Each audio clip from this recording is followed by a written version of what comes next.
going to go check in with the third member of our broadcast team, Henry Jackson. Henry, what you got down there? Hi guys, yeah, I'm up in the VIP area at the moment, sort of where the media and the junior janners and riders and various people hang out. And fortunately for us, I found a true legend of snowboarding. This ladies and gentlemen, how do you say that? I get my mask skills from DJ. Oh, How do you get one of these passes? The OG pass.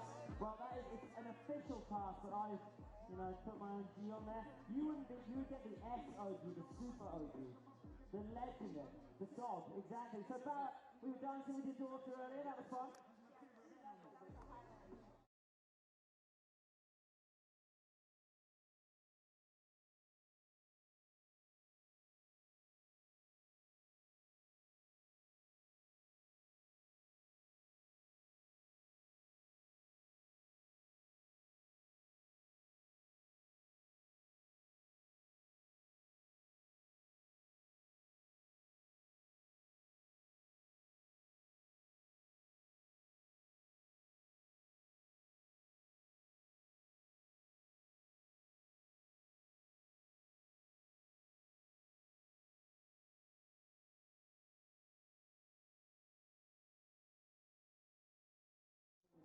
Did you envision how far it would come back then? Did you know it was always going to go that way? Or is it even a surprise to you? It's a surprise, and I've been to events every year since then and watched the progression, and it still blows me away just being here and see the size of the jumps and the style and the variety of techniques. It's come a long way. And off the field, who's your favourite? Who's your favourite to watch from the girls? Well, I think Katie Anderson's got to be one of my favorites. But all those girls, everybody that made it to the finals, everyone that was competing in semis, they could all put a good score up there, and they're all really fun to watch. And now, we're about to go into the guys. We're expecting mind-blowing heavy hitters, We've got a who's who of the best snowboarders in the world, of course, who's the US Open. Are you ready for this? Yeah, I'm ready to watch it from right here, where it's safe and soft. All right, well, there we go, ladies and gentlemen. A true pleasure to interview Barrett Christie, a legend of snowboarding, pushing the forefront back in the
We're here at the Burton US Open, the 35th annual one. It's actually the oldest contest of the history book of snowboarding. I love coming here to Vail. It's such a nice location. I feel like most riders are on their kind of super high level here. I always love the course at the Open. I feel like they always get a good mix. You know, we like really nice, good jumps, but at the same time, you want those creative features so you can push your riding and push the evolution of the sport. It's kind of difficult to find the right line, but also really fun to figure something out and to do different stuff than in other contests. The field is absolutely stacked. You have all the biggest names in snowboarding, and the level of riding is going to be as high as any contest or even higher.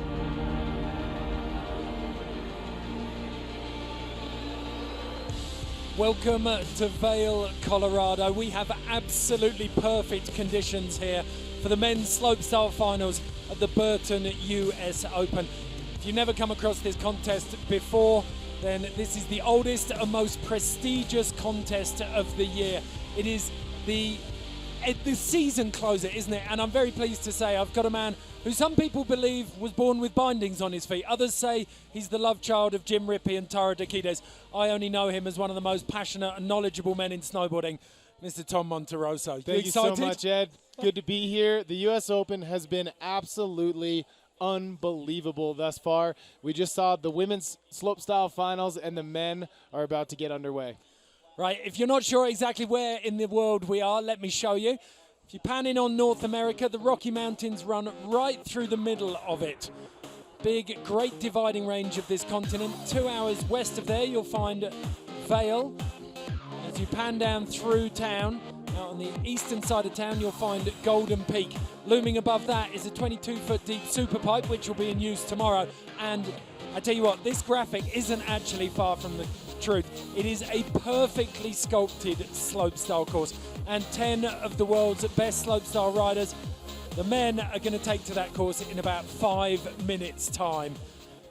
So let's run you through exactly who we've got on the start line today. 10 riders: Chris Corning, local boy; Starley Sandbeck, Sebastian Touton, the young American Red Gerard, Sebi DeBuck, and one of your favorites, Tom, Brandon Davis. I love watching Brandon Davis.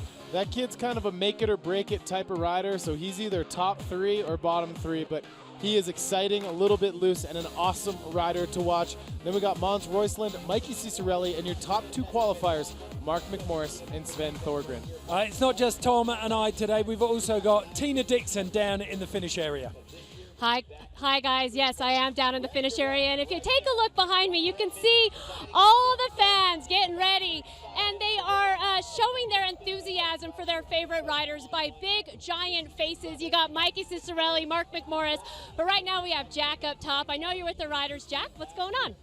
What's going on is it is spring break, and the U.S. Open is the party to be at. The sun's out. We got the best course, the best riders in the world. And as you can see behind me, I've been able to watch some practice and get ready for your minds to be blown with some of these tricks.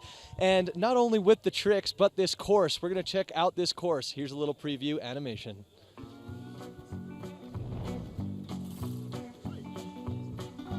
Rail feature. We've got 4 rails there, flat down, 2 flat bars, and the double kink over on this side. That leads us straight into what is standard, I suppose, a second rail feature. That's right, we got a banked box with a 21-foot rail on top and then a 31-foot rainbow rail, but check this out. Gone are the days where it's 3 rails followed by 3 jumps. The crew at SPT really mixed things up by going 2 rail features, a 50-foot jump, a 60-foot jump, and then this. So this Red Bull feature here comes right in the middle. The riders are going to break up that flow. The cannon rail there, that final one, 16-foot to a 40-foot gap, is a huge feature. And then you've got the big 70-foot or 23-meter kicker at the bottom. Key, every single feature is judged equally. So whether it's the biggest kicker or the Super Tech rails, they're all potential 10-pointers. Trick score of 60 points. Where does the other 40 come from? Well, that's your flow score. That is your overall impression, the difficulty of your tricks, how many directions you spin, how long you hold your grabs, so on and so forth. That's what the judges will be scoring these guys on. 10 riders, 3 runs, best run counts. Simple format, and they're always the best. Now, it's one thing for us to talk about it on an animation. but it's even better to see it in action. And it's the local boys from Silverthorne just down the road. Had an incredible 2016 season, cleaned up the FIS Crystal Globe for the overall slopestyle title, and he took first place in both the Big Air and the Slopestyle at the Junior World Championships in Italy. He progressed so fast in 2016. Yeah, just a couple of weeks ago, his coach gets a random call from the LA Aaron Style and says, we got one spot open, get Chris Corning out here. He shows up, 5th place. This kid is the real deal. A lot of people have been asking, who the heck is Chris Corning? Well, you are about to find out. He could be the future face of the U.S. slopestyle scene. 450 off that rail into a front side 12 tail grab. Now setting up to spin switch backside. Are you kidding me? I'm sorry, backside triple cork 14. Chris Corning came to play, and if he can put this down right here, he is going to set a huge tone for this finals. Front side 14 to end things off. Right, I'll be honest with you. Slopestyle, modern slopestyle it's happening so fast, the aerial tricks that we're seeing. That, we can't even take a breath. First run of the day, and he's thrown this down for us. It is an absolutely huge run. Half cab on. That's a backside 5 out. 540 off. And here we have the cab 1260. And get this, we are finally in a day and age of competitive snowboarding where a cab 12 is a setup trick.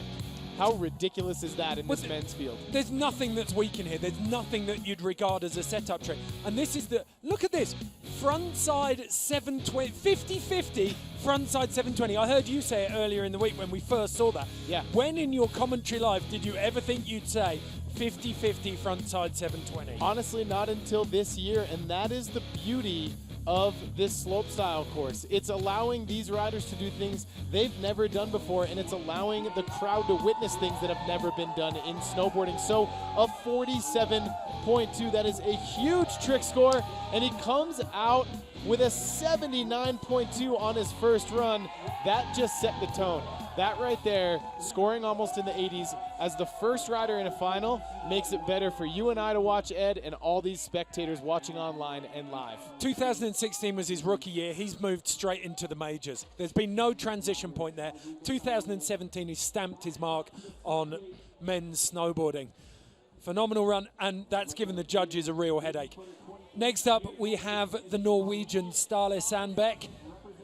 Had a really difficult 2016, 3 separate knee operations on both his left and right knee. He's been coming back gently, but the riding we saw in the semi-finals and practice certainly suggests that he's getting close to his former self. Absolutely. He used to be one of the most dominant riders in slopestyle, and an injury can slow you down, but this kid is so strong. His core strength is through the roof, and I firmly believe that at this U.S. Open, Ståle Sandbæk is officially back. He was Mark McMorris's #1 rival for a very, very long time, and he looks like he is here to play. Cab 1260 on that first jump feature. Now check this out, the creativity of this course. Frontside double flip 9. Oh! Are you kidding me? Ståle Sandbæk off the cannon. That is ridiculous. Cab 9 basically with a jib in the middle, and then a backside triple cork 1440. Can't quite get it all the way around, but Ståle Sandbæk is back, ladies and gentlemen. Wow. If he puts that run down, that is going to be something else. I'm still taking a breath here. I can't believe the pace at which we've started. This is just breakneck. Everyone is throwing down from the word go. There's nothing set up about any of this. Yeah, look at this. Cab 1260 coming out in his regular stance of goofy right foot forward, and then the double crippler to fakie. See, I'm not sure I'm going with crippler with that, because he's got quite a lot of horizontal rotation as well. Cab board slide 810 out. That feature is really making it both tricky for us to announce, but also really, really fun to watch. And then not quite enough airtime on that backside. Triple cork 1440, that is 4 full rotations and 3 full flips. So Ståle Sandbeck going to have to look toward his second But run. really, really strong scores through the rest of that. We saw a little more variety in Chris Cornings, but certainly look at the trick score. It's only the overall impression where he got really hammered there. But the judges are looking for excuses. Their job is so hard this afternoon that if you give them one tiny chink in your armor to exploit, then they will mark you down. Next up, Sébastien Touton, one of the Canadian powerhouses who've been dominating slopestyle for so long. For me, Sébastien Touton is the most solid-looking rider on his board. He just never looks like he's going to drop. Yeah, he is so strong fundamentally in the slopestyle realm, and it's odd to think that at 24 years old, he is the oldest rider in the field today. That is how fast this sport, this discipline of snowboarding, is progressing. So half cab on, backside 360 off. Now just watch how strong and solid Seb Toots is. He absolutely stomps front side double cork 10 into a backside 1440. Kind of a late, I don't want to call it a triple necessarily. And then 50-50 backside rodeo off. There's the cab 1440. A trick he does not throw that out very often. Sébastien Touton. Well, everyone's giving it the kitchen sink first run, aren't they here? He is swinging for the fences. So here's a switch front side 180 on, backside 360 off. Interesting, he's not got that really cranked up on the point score for those 2 first rail features. Frontside double cork 10 pushing it a little bit further, but the triple on the second kicker working really well for him. You see 8.6. And then 50-50 backside rodeo.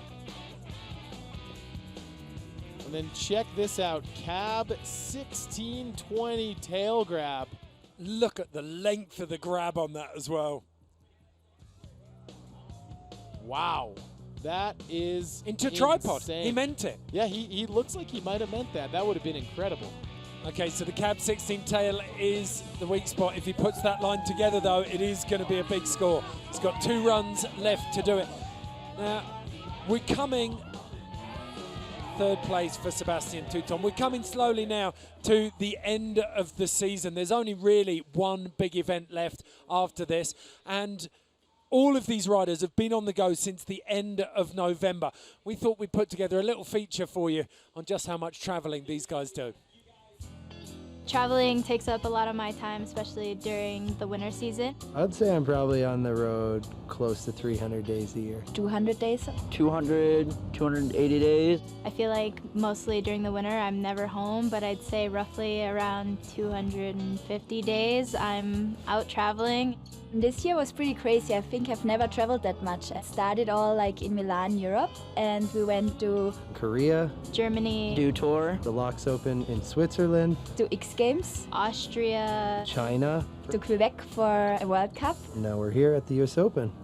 I think the best part about traveling is that I get a completely different learning experience than an average kid. I have friends from pretty much everywhere around the world. Always cool to like see new places and get to know new cultures. An average kid doesn't get to see the world like I am, so I feel super fortunate. I try to take into consideration that some people go their whole lives and never get to go to those places, and so I'm always really thankful for everywhere that I get to travel to.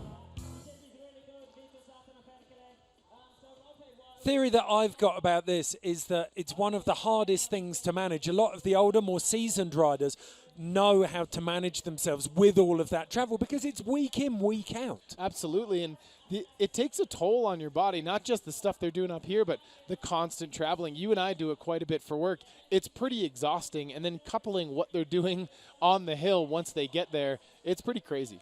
Well, let's take a look. We've actually got a little graphic here that we can show you that gives you all of these events. So November, Milan, Beijing, Korea. So Europe to the Far East. Then you've got straight after Korea, you come back to Germany. Then it's the States and Copper Mountain with Breckenridge. Then into January, you got Christmas and New Year off a little bit. But Moscow, Austria, Switzerland, Aspen, Italy, Innsbruck, Mammoth, Canada, LA, Korea. I mean, the end of February is just killing these guys. And then you come on to March and you've got US Open here, you've got the FIS World Champs in Spain. That clashes with Norway, the Oslo X Games. I mean, it's brutal. And I wonder if Hayley Langland's dipping out of the US Open in the women's slopestyle semis is down to that fatigue. Yeah, very well could be. And on top of all those contests, they also have to travel to train. They have sponsor obligations. And then occasionally they got to go home. So they're just traveling non-stop. And probably the most important part of this as well, you've got no time to learn tricks. It's very difficult to make time where you know someone's beating you because they've got more tricks. Yep. You've then got to step back and say, right, well, I know I need to learn how to swoop through the second cork of this 10 and still hold my grab. Exactly. You learn your trick in the off season.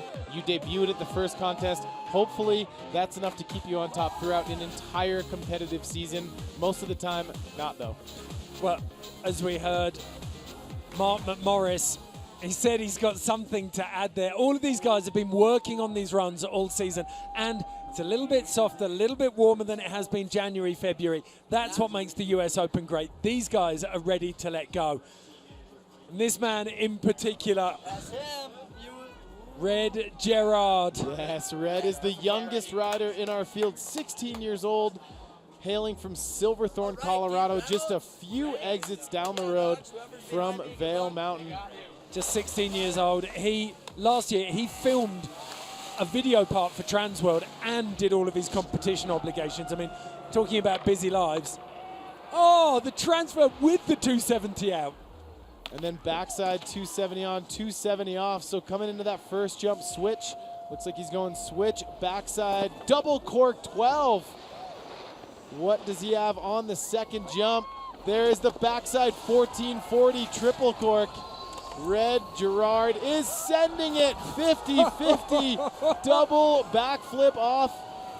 Now showing a little creativity, hitting it from the side and going front side 1080 double cork, putting it down, and you can tell that this kid is hyped right now. Right, I heard 5 or 6 people that I trust and are in the know call this kid for the win.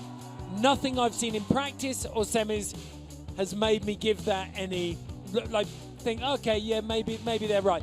That is as solid as it gets. And critically, the main part of this for me, once we get to feature 5, after the, he takes the Red Bull feature on, he's got the double backflip there, and it is a big point scorer, but it's the transition takeoff on feature 6, which really starts to work hard. I've talked to a couple of the judges about this, and where you take off, they will not prioritize it if you take off at the end. He took off at the very beginning of that. That's as big as the kicker itself, but he's using it as a quarter pipe hip. Because it's a harder takeoff. That is a sheer vertical wall of ice. I'm calling 9.4 to 9.5 on feature 6. I think so too. How wrong can you be? Hey, 7.7. That's why we're not judges, but you know what? I agree with you, Ed. Trick score coming in 44, and then a 32.8 for his flow score. So that'll bump him up into second place. You know, right behind Chris Corning. Chris Corning had bigger spins, though. He had 12s. He had 14s. Red had 2 10s in there. If he can up that, or I'm sorry, a 12 and a 10. If he can up that maybe to 2 12s and a 14, he is definitely in the running. Okay, now we move on to the Belgian, the man who grew up in a country that is as flat as a waffle, Sebe de Buck. He's been a contest rider, but he's put out some lovely creative little edits, like the no grabs of the new grab, which is essentially just dabbing while spinning in Sebe's case. Beautiful, eclectic rider, really creative, and he showed that in semis here. Yeah, I see a lot of Torstein Horgmo in Sebe, in the sense that if he ever wants to stop doing contests, I really think he has a very lucrative career in the video realm. He just has a different approach, a different take on the way he rides his snowboard. Oh, but he goes down right there on that third feature. He's going for that switch backside 1260. A trick that he usually has on lock. Sebe, one of that rare breed of really tall rider. He's 6'3", 193 centimeters, and he can make it look good. Yeah, he really can. In snowboarding, it can be very difficult to be a tall rider, to be over 6 feet tall and still have good style, but a lot of riders do make it work. Mikkel Bang is a great example. Sebe de Buck is a new age tall rider with incredible style. So these first two rails scoring really well for him, 7.4 and a 7.6 out of a max score of 10. But then it's that switch backside 1260, one of his go-to big air tricks. And he lands a little heavy on the toes and just washes out on his nose. So Sebe de Buck, luckily he's got 2 more tries to try to get up into that top 3 spot. What I love about that, it's a flat spin, but it's just the axis is tilting throughout Exactly. it. Yeah, he almost leans it back with his back kind of back down toward the landing. Yeah, almost Jeopardy, isn't it? Just leaning off the back. Okay, Tom has been looking forward to this all day. The 21-year-old Brandon Davis, one of the few Americans in the field. Yeah, the Americans right now kind of in, some would say third place, falling behind as far as the slopestyle realm, falling behind Canada and Norway. But kids like Red Gerard, Chris Corning, and this guy right here, Brandon Davis, are kind of the great American hope right now for the, Olympic slopestyle genre. So switch backside 360 on. Very, very technical rail rider. This kid puts emphasis on rails just as much as he does jumps. Going for the cab 1260 and just butt checking a little bit. Front side 7 off the side of that second jump feature. He's just going to kind of take this as a practice run and have a little bit of fun with it. Double cork backside 1080. Ed, we are now in the day and age where a double cork backside 1080 looks exactly like a 720 used to when it debuted. It's unreal. The kicker size, it gives them so much room, doesn't it? I remember thinking this when I saw how hard, or rather how little, Anagasa was hucking for that double cork cab underflip. So slow. It's unbelievable. Yeah, there's no effort involved when the kickers are this big, and he wound up into that 10 so small. Look at this, just catches the end of that rail. Oh, the control. Brandon Davis qualified here in 5th, looking to get up into that top 3 spot. Big hair, don't care. That kid is having a good time. I love the way he pins half of it down with the goggle strap. It's really strong look. All right, so Brandon Davis is going to head back up there and look toward his second run to try to up his first run score of 41.4, just ahead of Sebe de Buck. Kind of creates like an afro neck flap, doesn't it? Yeah, I like it. It's like those desert Sahara hats with the little fabric covering the neck. Okay, Mons Roysland, the Norwegian. He's got that absolutely immaculate Scandinavian style. This kid can spin so fast. And it's so squared up, and his center of gravity is all condensed, right into his core, and that's what helps him explode off the lip and spin like a top. Mons Roysland getting ready to drop in. Kind of the new age of Norwegian slopestyle rider. They've been so dominant for such a long time. They have those snowboard academies up in Norway. Well, he's part of the Oslo one. Those kids right out. Yeah, he was part of the Wang Elite Sports Academy in Oslo. And I mean, they have Yalo, they have Marlon. It's kind of their way. A sports school just lets them prioritize sport. There is backside 1080 nose grab. That is just a setup trick for this right here. Front side 1440 from Mons Roysland. And then front side blunt slide 450 out. Now this is where he excels. Spinning switch backside 12. Can't quite put the landing gear down. And that right there is a heartbreaker. It's one thing when they fall on the first or second jump, but when they're putting a run together like that, it just really breaks your heart when they go down on that final jump. He only just caught that first rail, didn't he? Yeah, and he paid the price for it, as you saw in that live rank right there. Whereas the 270 on, 270 off scored an 8. This backside 1080 nose grab right there, coming in at a 7.1.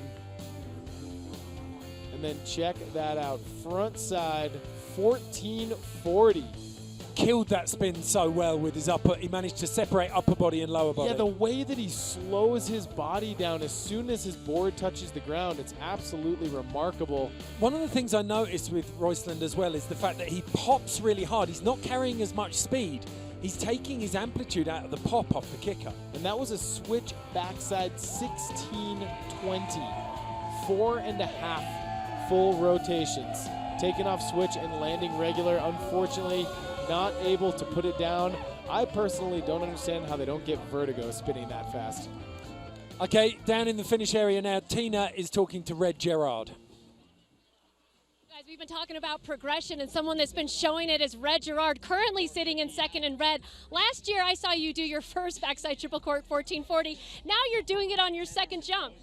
Yeah, no, pretty hyped just to be riding and being in the finals. And honestly, I just want to land a run. That's it. So good to go now. Okay, but earlier you said that you were happy with 4th place. Okay, what you just did, it looks like you're going for 1st place.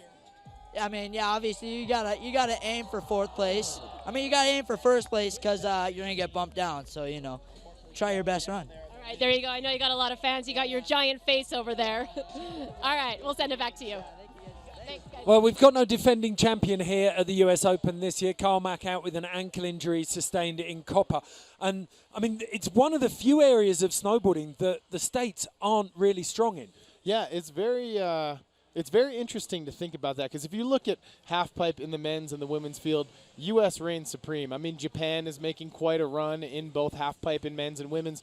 But as far as slopestyle is concerned, it's 100% about Canada first and Norway second. Those are the guys producing the best slopestyle riders in the world right now. But there is that younger crew of U.S. riders, the Red Gerards, the Brandon Davises, the Kyle Max, who you said is out right now, and the kid that no one's really ever heard of, Chris Corning. Look at his first run. It was absolutely incredible. So there will be a late push, and I think the U.S. is really going to produce some incredible slopestyle riders in the next year. Okay, well, there's two nations that we do want to take a closer look at, the superpowers of slopestyle, Canada and Norway.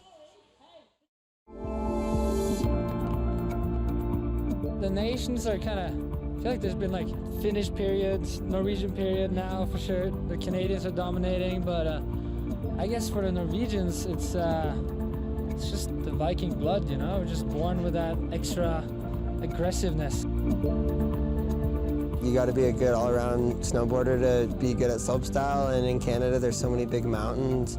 It just teaches you board control. Exactly. When you go to any resort in Canada, you're going to find a jump and a rail. You're not going to find a half pipe. That's why we're so good at slopestyle.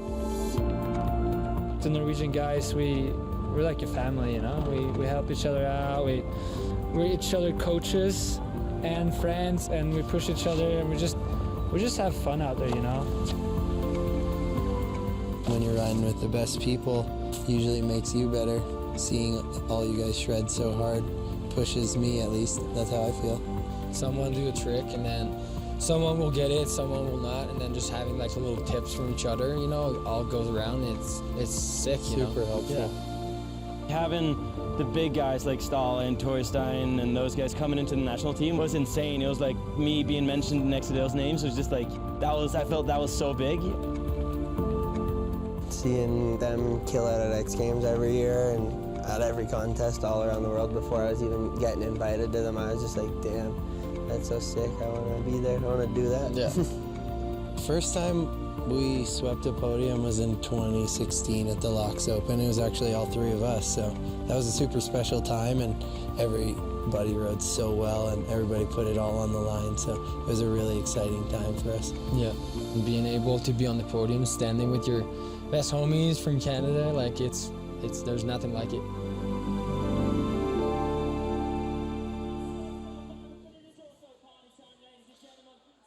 That is fascinating listening to. That is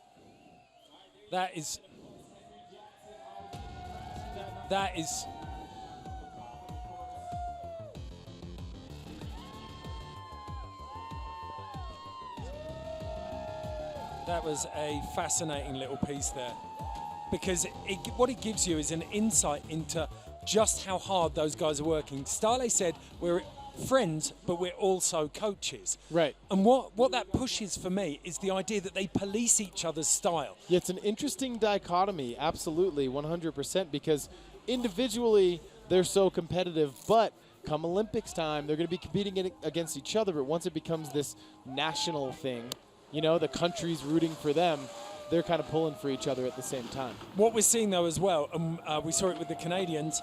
Here we go, rider on course, apologies. Wandering off. Well, speaking of Canadians, Mikey Cicerelli, another young Canadian rider, kind of the next generation of that Canadian slopestyle rider. This kid, only 20 years old, and already very, very highly accomplished. So Mikey Cicerelli putting down a very, very nice run. Qualified in 3rd place coming into the finals. There's that cab 1260 from Mikey Cicerelli. I get the impression watching that, the rainbow rail, he didn't break his stride for it too much. He still had so much speed coming through there. I don't know whether that's going to really crank points-wise for him. I'll be interested to see once we get down to feature 4, the Red Bull feature. There's a half cab on, backside 360 out. He's a goofy footer, so coming into this jump in his natural stance. Then a front side 1080 right there. Now, he's taking off on the first panel of that transition takeoff, so that's going to back away. We've already seen Red Gerard ramping off that first panel. Good style there. Yeah, really nice style. So board slide, pretzel out. And then here is on the money booter, the cab 12. Mikey Cicerelli, look at how long he holds that grab. He's almost in danger of landing on his hand. So Mikey Cicerelli, I think that's going to score well. Let's see where the judges put it. Is it enough to knock Chris Corning and Red Gerard out of those top 2 spots? That is the judges' booth right there. It's a good job that Ropé's not in the final, considering they've got a big effigy of his head in the window there. That can be taken as favoritism. So 43.9, that is a big trick score right there for Mikey Cicerelli. So a 74.9, that will be good enough for 3rd place, bumping Stale Sandbeck down to 4th. The judges are pulling apart my predictions. That board slide pretzel out on the Red Bull features got an 8, so I thought that was going to be something a bit lower. But Mikey Cicerelli, I was talking about that as when we're talking about the nations. He's that 2nd generation who studied under people like Mark McMorris. 100%. And they're reaping the rewards of that now. Mark McMorris, unbelievable rider. First guy to stomp backside 1440 triple cork in 2011.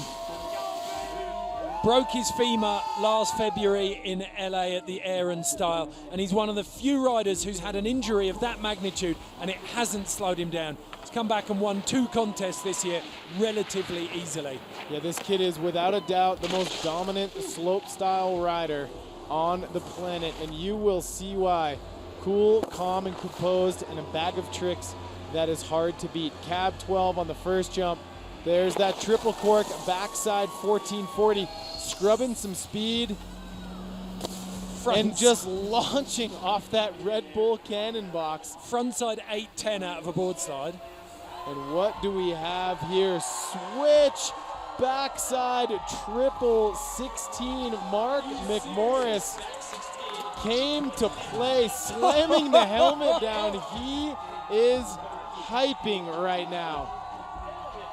Wow, was that what he was like? Is that what you do first run these days? I think that's what he was referencing when he was talking to Jack earlier, and Jack was telling us that, you know, he spoke with Mark McMorris, and Mark was going to try something that he hadn't done before, and it looks like he put it down clean. So there's the switch, backside 270 on, cab 270 on, 450 out.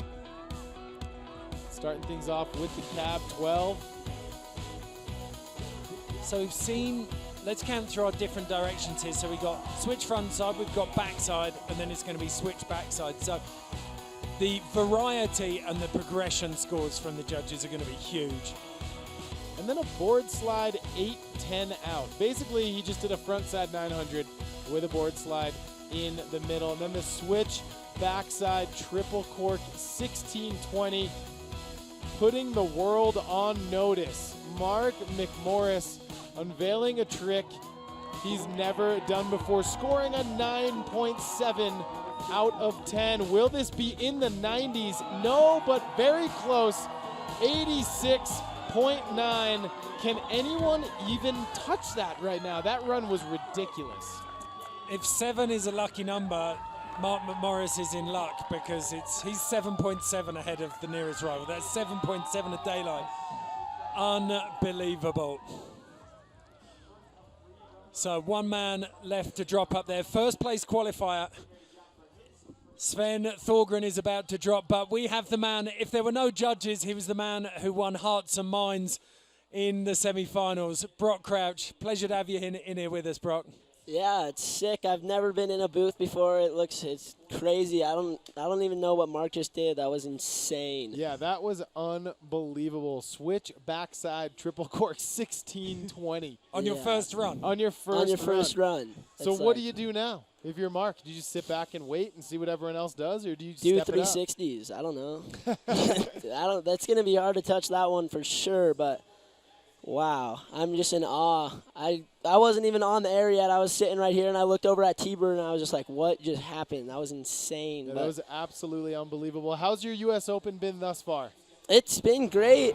Oh, Sven on course right now. Yeah, this is Sven Thorgren, your #1 qualifier on course. Oh, that double grab on that is beautiful. Spins so sick how he just can spin so fast. Yeah, he spins so fast and so flat, and we were talking oh about. my God. That was a single cork. That was just a rodeo yesterday, 2 days ago in semis. He's turned that into a double. Double backside rodeo off that cannon. Yeah, we were talking about Sven Thorgren and how he kind of made the conscious decision not to get into the triple cork fest. He keeps it pretty flat, but he can still get the 1440s and the 1620s around, which many people do think is a little bit harder than doing a backside triple cork 14. I think all the riders definitely have to agree on, like, spinning flat so fast is so hard. Like, it's because insane. You've got to kill that rotation. Yeah, you have to just stop it with all of your core, and it's crazy. Yeah, I don't know. This is crazy. I don't even know what's happening right now. So there's a front side 1080. Yeah, this is only run one. There's some kind of, I'm sat here shaking my head. There's some kind of snowboarding steroids being pumped into these guys. These runs have gone crazy. It's unreal. 50-50 double backside rodeo off. Wow. 9.5, look at that. And there's the roast beef cab 1260. So beautiful. We've got a very, you'd call Mark McMorris's run really classic. A lot of those tricks in there, they're the big hitting tricks. Sven's come out with something completely left field now. Absolutely. 47.4 for his trick score.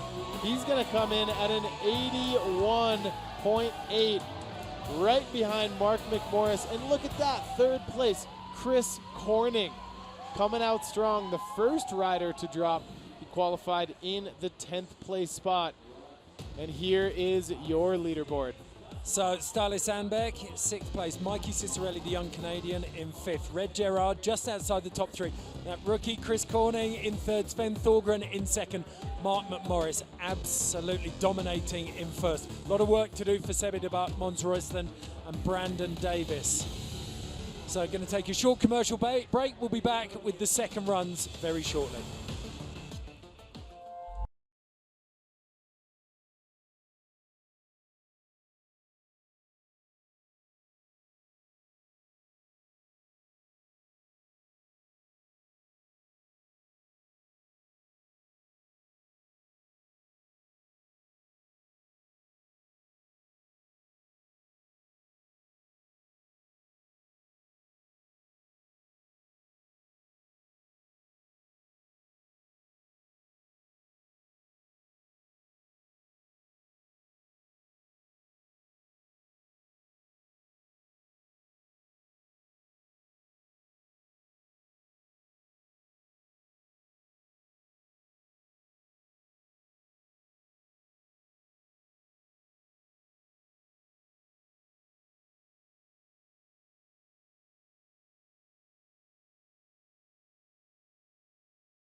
Here at the Burton at US Open with Tom Monterosso and our guest today, Brock Crouch. Good to have you in here, Brock. What did you make of Chris Corning's run in the first? Yeah, I thought it was super cool. Chris is a pretty big underdog, and I'm on the U.S. snowboard team with him, and I think that was one of the better runs we've seen so far. It was crazy. He's been struggling with front 14s for a while, so it was super cool to see how long he held that grab, and that was one of the best runs I've seen in a while. I'm super happy for him. We talk about the difference in riding between, someone like Sven Thorgren and someone like Mark McMorris or Sebastian Toutant. Those guys are a little more triple corky, and Seb's a little bit flatter. Chris Corning almost seems like a bit of both, a bit of the two. He's got a backside triple cork 1440, yet his front side and cab spins are flat. Well, I've got Mark McMorris is with Tina now, so we go down into the finish area to hear from him. All right, Mark, you hinted yesterday that you had a run-in planned, and then you just came out here, especially that bottom jump with a 1620. Was that what you were thinking? Yeah, I never have done that in slopestyle. Only in X Games Big Air have I done it, and I didn't land it once in practice. So that's why my hands were up. I was like, did I literally just land that? Just so amped. I'm so happy to do a new run and get a good score. A great score. I mean, you jumped up to the leaderboard. Where do you take it from here? Where do I take it from here? I'm not really sure. Just keep trying to switch it up, trying to keep it clean, and see what I can do. All right, well, the contest is on, guys. Thanks, Mark.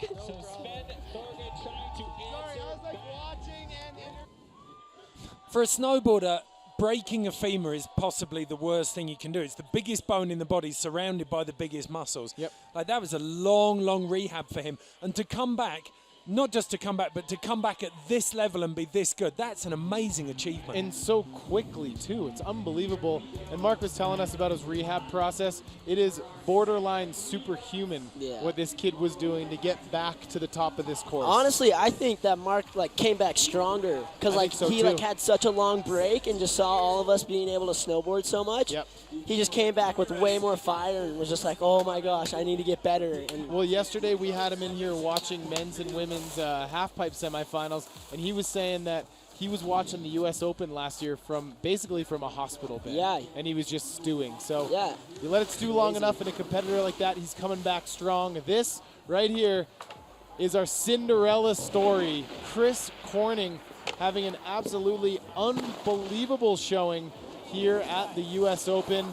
Relatively unknown in the professional snowboarding scene, but not for long could be crazy. With tricks like this.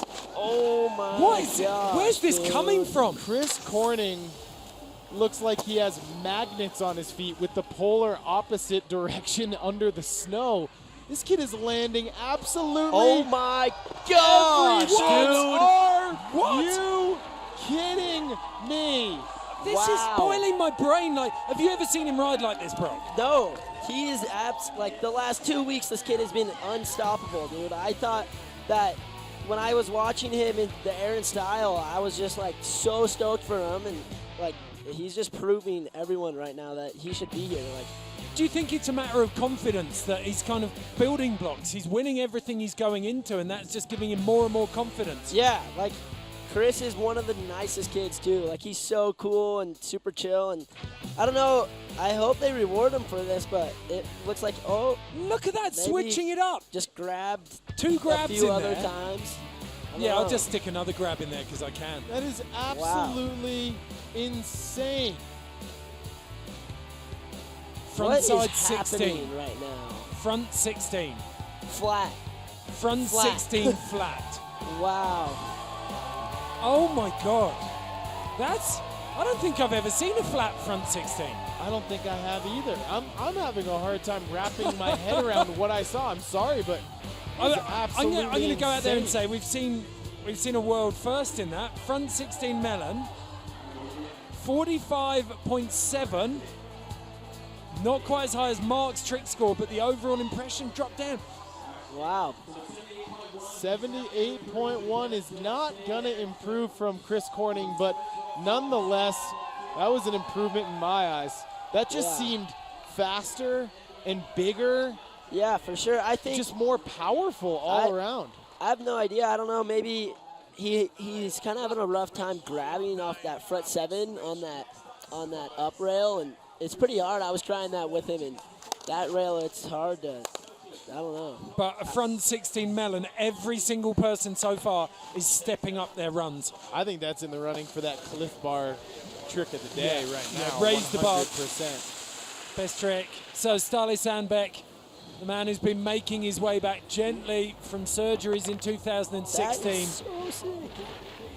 Yeah, that right there would make Chris Bradshaw proud. Stale's first rail trick. That is insane. So cab 1260 to start things off. And then here he's going for double crippler.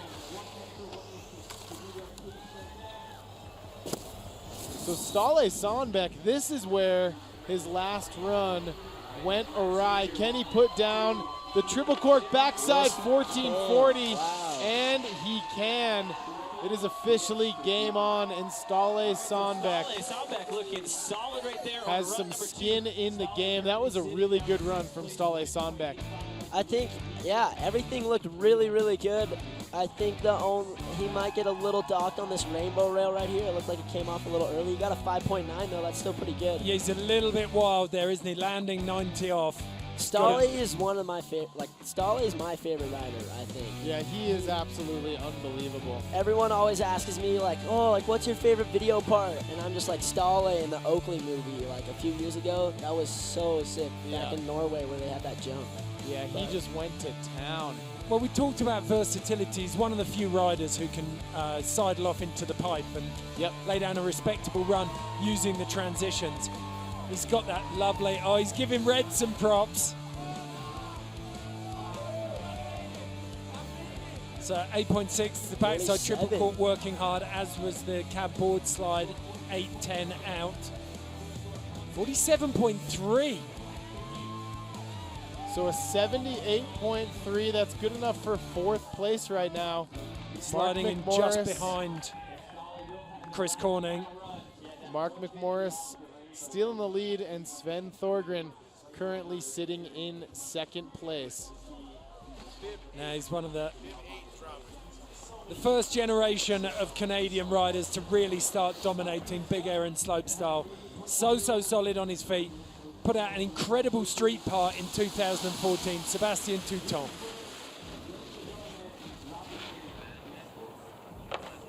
That's crazy. He didn't do the 450 out, but in practice I was trying to hit that feature, and it's so hard to lock in. And Seb is by far one of the best slopestyle snowboarders. Him and Mark have just been dominating the scene for so long. Yeah, not just currently, but absolutely of all time. Like, they land back triples doesn't do anything. His body position through that landing phase is just incredible. He looks so solid from the moment he releases. There it was. Wow. Cab 16 from Sebastien Touton with two quick corks in there, and he is psyched right now.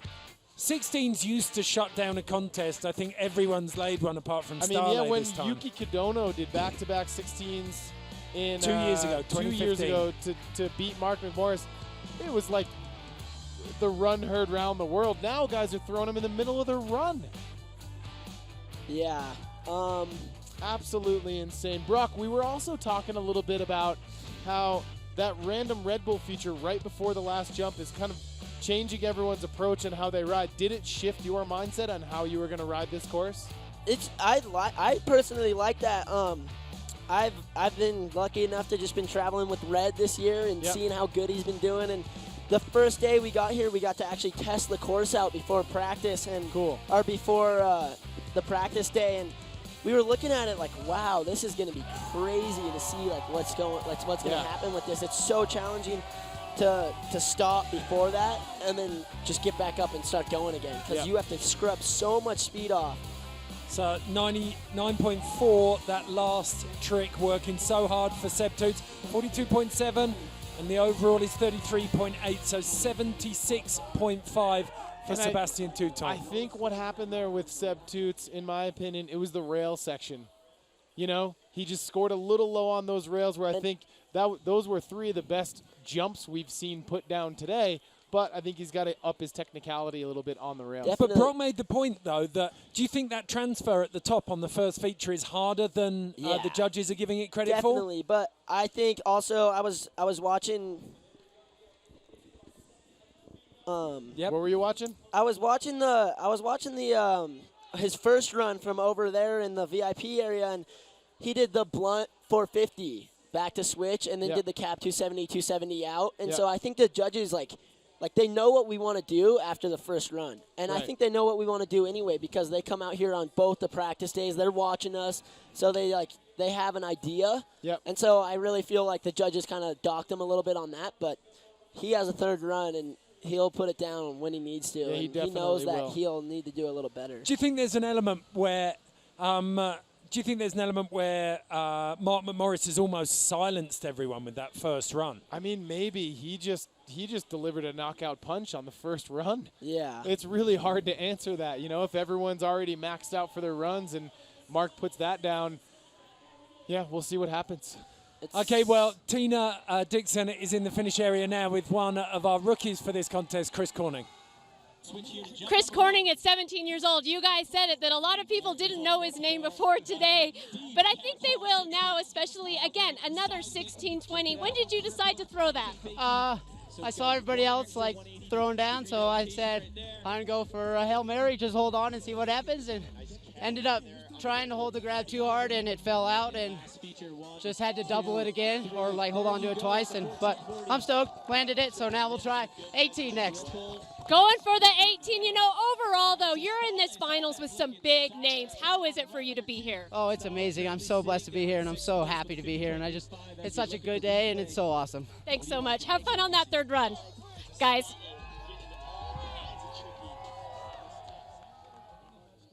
The top where Jack is in the start gate.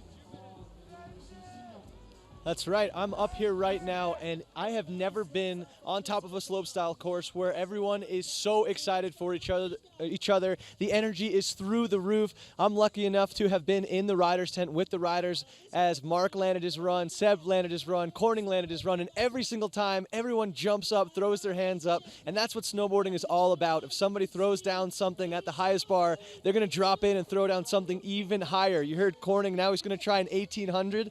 Why not? The sun's out, the best contest of the year. We're having a blast up here. Back to you guys. Thanks, Jack. Well, it's an interesting prospect, an 1800. That is unbelievable. Unbelievable. Chris Corning said he's going to try an 1800. Well, we heard from Mark McMorris earlier on. He said, I've never done that trick outside of a big air realm. We're seeing all of the tricks that you'd usually see thrown down in a big air contest being thrown down in slopestyle runs. Yeah. And it's incredible. And we heard Jack Matrani talking about how, you know, everyone's really excited for each other. Brock, when a contest is going down like that, what's it like to be up top in that rider's tent? It's cool. It's really cool. Like this year, we've all like really gotten to know each other, and there's been so many contests this year, and we've been just going back to back to back. So like all of us just want the best for each other, and when someone lands a run, it's like crazy. And when someone does like something like out of the ordinary, it's just like you get like chicken skin. You're just like, oh my gosh, like what is just like what's going on right now? It's crazy to see where the sport's going. It's like insane. Did you ride practice yesterday? I did ride a few practice runs yesterday. They all said it was pretty challenging though. The snow, it's so steep here, and so they said that they like mix the snow texture like all season. It's super steep. So they mix the snow with like water because they want it to be super fast for the ski racers, and that's what the builders were telling us on the park day. That's why it's so steep. It's like always feels flat, but yeah, I don't know. The course looks great today. It's sunny. Everyone's super stoked. We're in Vail, and Red's about to go in on this run. It's going to be insane to see what this kid has in store. Yeah, you and Red are really good buddies. Why don't you call Red's run right here for He's doing 50-50 front lip 270 on the flat rail to gap down, and then a back two out of the rainbow. Switch back 12 right here. And then just going down right there, but he's in he's in 5th or 4th still right now, and I don't know. Red has been having the most insane year. Like he really has. I'm so proud of this kid, and it's so fun to be able to just go and travel everywhere with this kid. And well, look that how early front he's double taking 12 off. is insane. He learned that in practice, actually, yesterday. He learned that, or no, 2 days ago before qualies. We were just riding, and he was like, oh, I really want to try this. And our Luke Winkleman was in the semis with us, and he was following us, wasn't practicing at all, had no idea, but well, the thing that gets me on that one is that Starley Sandbeck's taking off halfway through the last panel. Yeah. Red's taking off at the very top of that, the highest point he can take off at. It's pretty much the exact same distance as if he went right over the top of the takeoff to the landing. I think that, personally, I think that should be getting weighted a bit higher. I think so too. Yeah. Just because, the other guys are pulling out 16s there. He's doing transition 12. It's a whopper.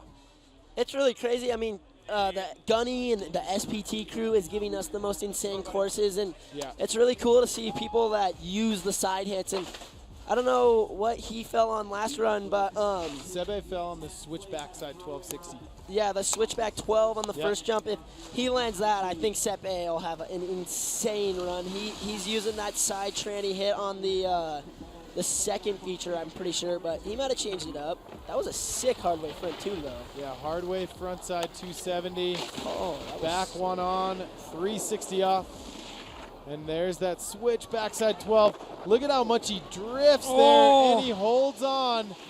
And then coming from the side, double crippler. Wow. How tall is this guy, dude? I think Sebe's like 6'3". Look at his style. He is by far one of the most stylish guys here, by far. And back 14. Backside 1440. Just going down.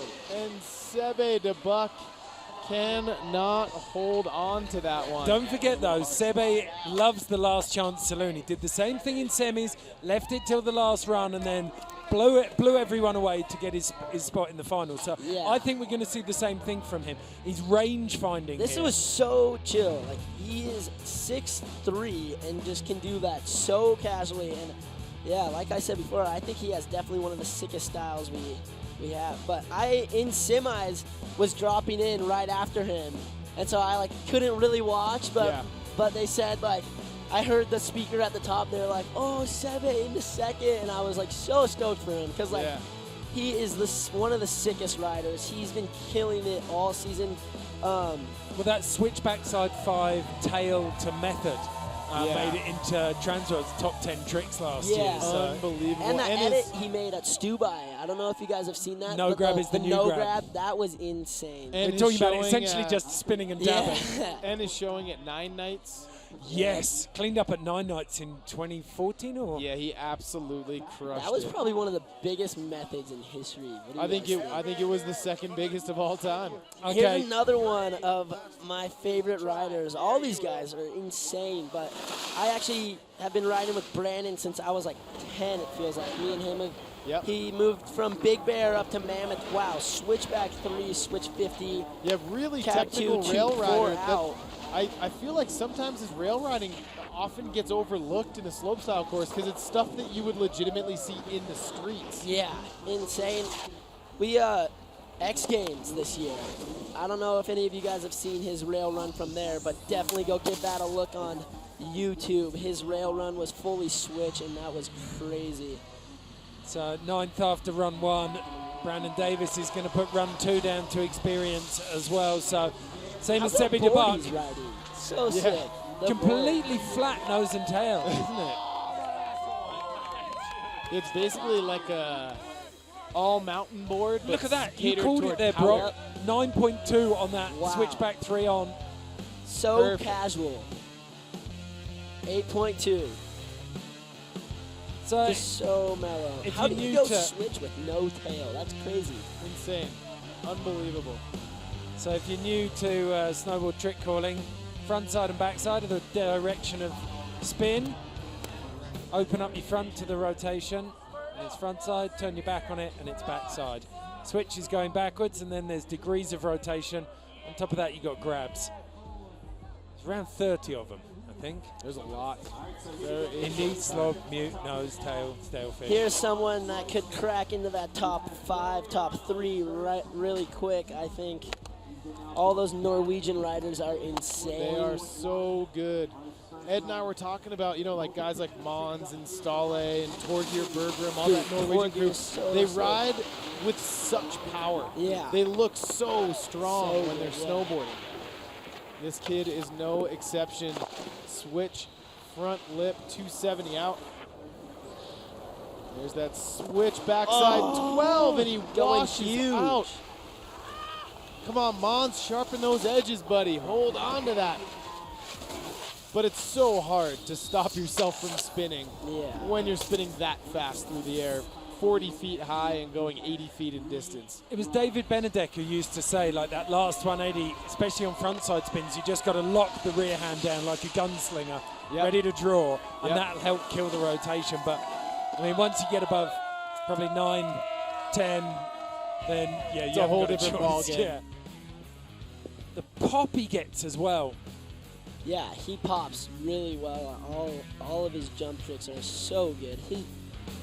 Like I said, all those Norwegian riders are so sick. They're all so fun to travel with, and it's super fun to be on the road with all those guys. But he's got another run, right? Yep. These guys get 3 runs each.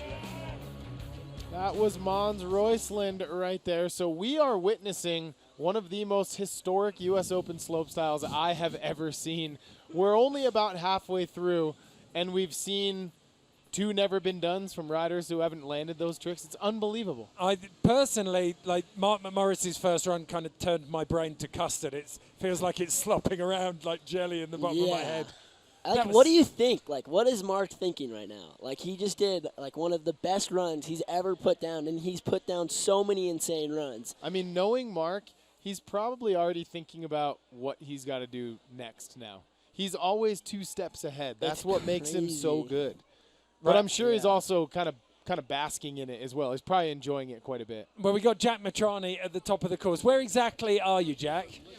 I am standing as close as you can get in the start gate. It doesn't get closer than this, and I can actually feel the nerves of what these riders are experiencing just standing here. And we've got Mikey Cicerelli's board. It's about to go down. I mean, how are you guys doing down in the booth right now, Ed?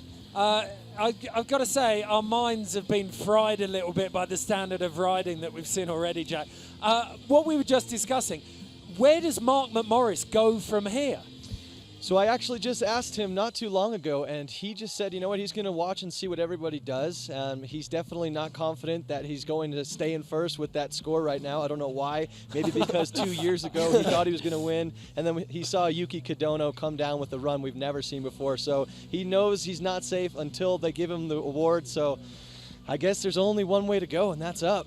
What's the vibe up there like? I wonder, like, it's so crazy to think. I wish I was up there right now, but... The vibe has never been this high ever, Brock. The sun's out. Everyone's having a blast. As you can see, everyone's putting down the runs of their lives. And as you know, when your friends put down the runs of their lives, everybody gets excited, and the progression continues. So it's good vibes and good times. But I wish I was there with you guys. We wish we were up there with you, Jack. I don't know. I'm enjoying soaking it up here. We've got 2 enormous screens. We can see absolutely everything that's going down. And as you said, this is an historic US Open so far. We saw a groundbreaking slopestyle run this morning from Anna Gasser in the women's slopestyle finals. And then we've seen exactly the same thing from Mark McMorris. I'm getting the same feeling. As soon as Anna Gasser landed that run with the cab double underflip, like you said, you kind of get chicken skin a little bit. You're like, something special is going on here. That happened as soon as Mark landed that run. You can feel it. The whole place just kind of feels like it's shaking. I've got a question for you though, bro. If we go back to semi-finals, you laid down that 50-50 to front 7. You got back seated on the landing, which kind of turbocharged you into that last kicker. Yeah, you kind of Sonic the Hedgehog into that last jump. That looked like you did about 120 foot. Double court backside 10. Yeah, it was pretty funny. This course was so challenging, and I thought I could have probably put down a little bit better of a run, but I was talking to Red right before I dropped in. I was like, hey, I'm gonna go straight into the last jump just for you. Like, why not? Like, if I just do everything else, then it's gonna work. So you planned it? It wasn't like you just got back seated? I was like planning it because I did it in practice and went like probably not that big, but I probably went pretty close to that big, but Yeah, I'm stoked to be walking. I don't really know what happened. Aside from all the action that's going on in the past 2 days, it's been like the talk of the event. I've heard strangers talking about it. Yeah. Did you Mikey see that? just laced a switchback too Yeah, perfectly. but he put it down outside the back binding, didn't he? So Balanced that sick. on the tail so hard. All right, so Mikey Cicerelli on course. That's Oh, insane. just ducking the head into that second cork. That's where I think that that trick is so hard. It's like bringing like pipe into the slope contest. Oh, there's a cab 16. Mikey Cicerelli pulling out all the stops even after a fall. That will not be enough to knock Mark McMorris out of that top spot. But at this stage, you're coming into your second run. He's already seen where the benchmark is now with He scores. knows exactly what to try to do, exactly. Yeah, and he's got to start getting into that mindset for run 3, even if it doesn't work out. As a rider, like looking outside, like looking at Mark and seeing how insanely consistent he is, it's so crazy to think like, I wonder what he's thinking right now. Like he's about to drop in. The guys are like, all right, Mark, 2 minutes out. Like, well, Jack made that point. What is he like going on? He thought he was safe 2 years ago. He learned the hard way that you can get taken down here. And when the course is in this kind of shape, you've got a rider like Chris Corning, who literally a year ago was like one of the good rookies. He's now driving him. It's a kid pushing him all the way. That's what the U.S. Open is good for. It's so much more inclusive than other events. You get the Chris Cornings of the world, you know, who just the Red Gerards of the world that all of a sudden intermingle with these superstars, the Seb Toots and the Max Perrots and the Mark McMorrises, and it just creates a really cool dynamic every single year. So there is Mark McMorris. A couple high fives before he drops in for his second of 3 runs here in men's slopestyle finals. This is gonna be insane. Yeah, I honestly think Mark's pulling out all the stops. He's got nothing to lose at this point. He just put down one of the greatest runs in the history of snowboard Already slopestyle. switching up the rails. 50-50 front 2. That was just haven't done that. Haven't done that yet. And this is what separates Mark McMorris from the rest of the field. Well, he's just got such an enormous arsenal of tricks that he can throw down wherever he wants. So we got a cab 12. Back there is triple 14. backside 1440 triple cork. He almost went as big as Anagasa there. Yeah, that was unbelievable. All the way to the bottom of that landing. And then... Is he going to have a look? No. Oh, we're just getting some lovely hand drags off the knuckles. So I think after what he laid down in the first run, we'll give him the second run as a scratch.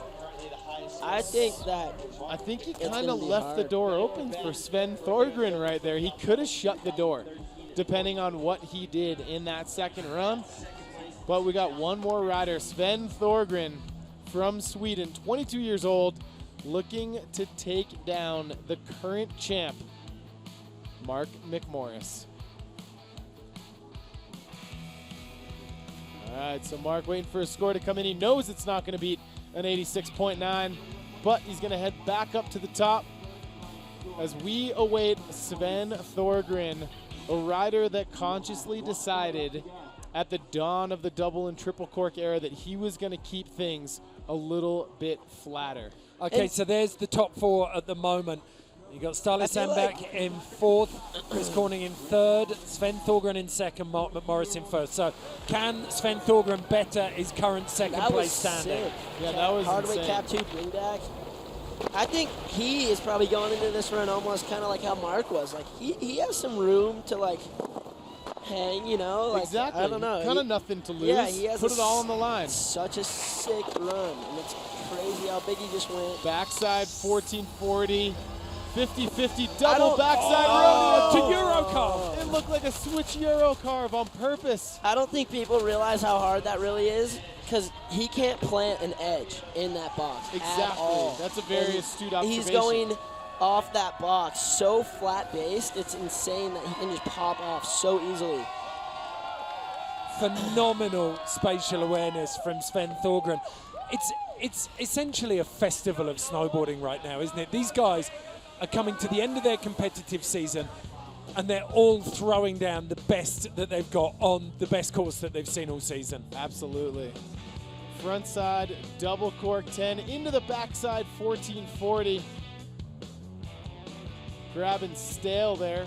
And then this is the critical bit that you were talking about, Brock. No edge. He's got to find the perches to get He into went that so trick. big on that, too. That's crazy. That was unreal. But after 2 runs, the top no one three can touch Mark McMorris, still in first place, followed by that man right there, Sven Thorgren, in second. Okay, so that rounds out our second run. So Mark McMorris holding on to first place, just over 5 points ahead of Sven Thorgren. Chris Corning in third, Stale Sandbeck in fourth, Red Gerard in fifth, Seb Touton in sixth, Mike Cicerelli in seventh, Sebi de Buck in eighth. Couple of riders there yet to land runs. Top 7 have already got their best runs down, but 8 and 9 still waiting. We're going to take a quick commercial break, but we'll be back in just a second, ready for run 3.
Welcome back, everybody.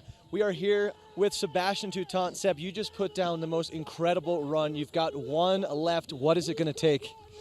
I think like similar run. I was pretty hype on the run I did. Kind of bummed a little bit on the score. I thought it was like pretty low, but I think I'm gonna try to clean my rails a little bit and try to focus on having the same run, same thing on the jump, and try to clean it up. What do you think about this level of riding? Is this, in your mind, the best slopestyle contest you've ever been a part of? It is, for sure. I mean, progression is to the roof right now. I mean, it's pretty much like 10 degrees out right now, like the course is all time, so I think everyone's just feeling it. And so for your third run, you just think cleaning up the rails, are we going to see anything different on the jumps or just trying to clean it all up? I think my jumps are strong enough, you know, like to be up there for sure. So maybe just have like a little more technical on the rail, but something similar than the second run, but hopefully the judges will reward me this time. Hope so. Well, good luck to you. We're going to send it back down to Tina down at the bottom. Thanks so much, Jack. And I'm with Sven Thorgren, who actually qualified first. He beat Mark McMorris in qualifiers. You're now sitting in second. What do you need to do to beat Mark McMorris here in the finals?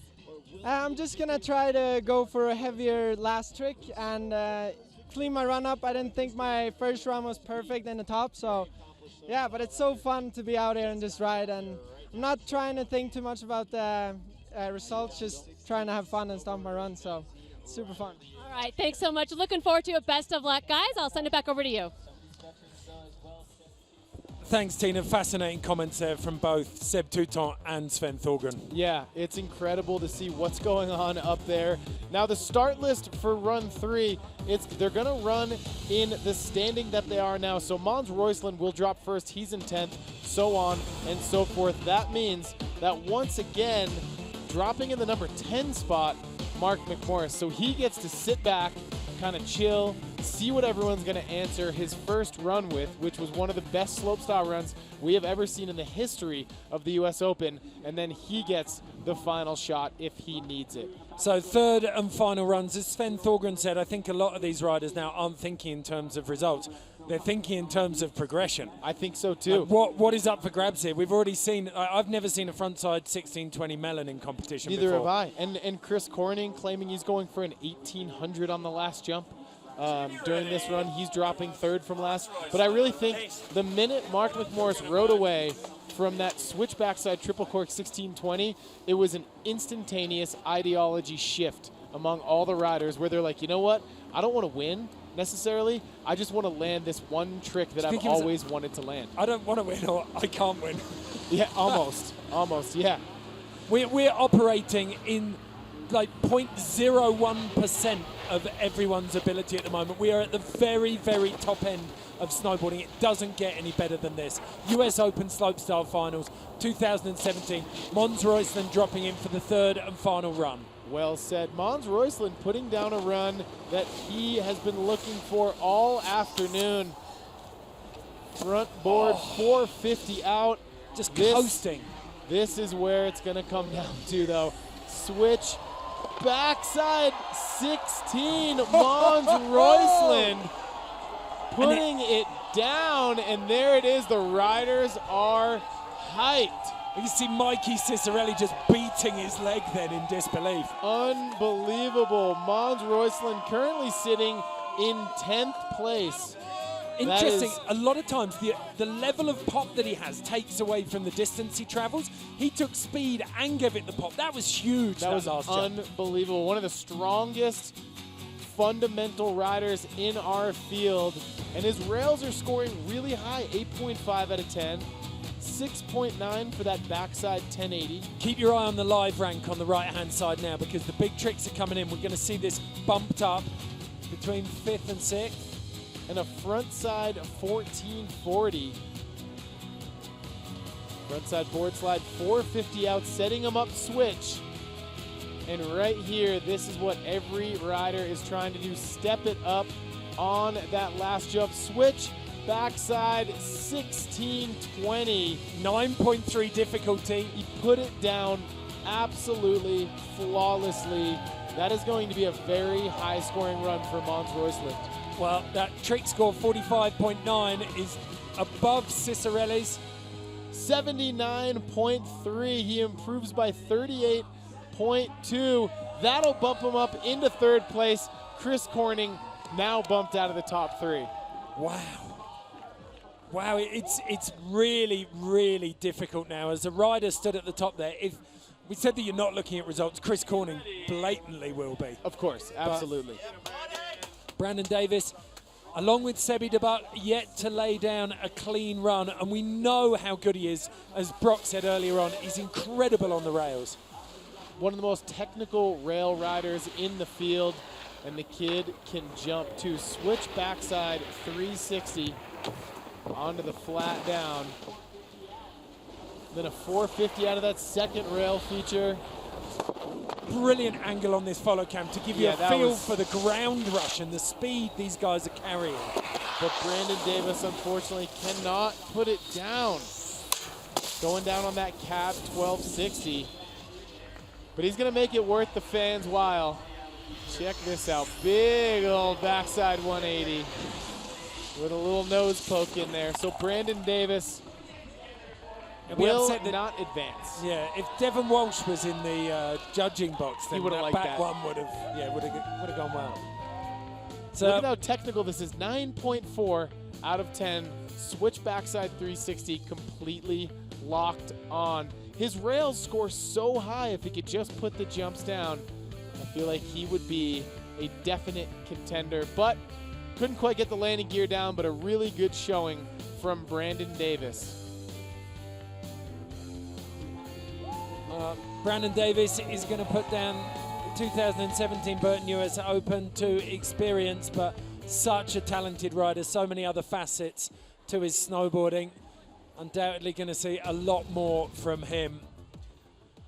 So, I mean, we've seen this insane level of progression this year, and I think it's one of the things that I'd like to have a look at is last year's winning run, just to see how far we've come.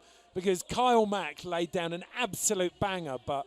And the course was similar. You know, Kyle Mack hit something from the side. They didn't have that rail feature kind of randomly thrown into the jump line, but I feel like these runs are just one little notch up from what Kyle Mack put down last year. But yeah, we should check it out and compare it to what we've seen here from riders like Mons Roysland, Sven Thorgren, and Mark McMorris. Well, let's take a look at it now.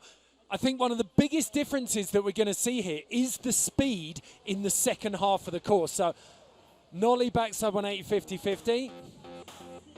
Cab 270, back to regular. There's kind of a half-pipe takeoff feature. Backside rodeo. Yeah, the top of the course is even a little bit slower last year than it is here. And then switch backside 5 from Kyle Mack. And then check this out. Frontside triple cork 1440. And then what does he have on this jump? Backside triple cork 1440 Japan grab. So last year's course, one less hit than this. There's 5 there, 6 on this course that we're looking at here. But on par, but I feel like Mark McMorris put down that switch backside triple cork 1620. That is a step above our winning run from last year. Right now, but that run, looking at that run, begs the question, where would Kyle Mack place this year?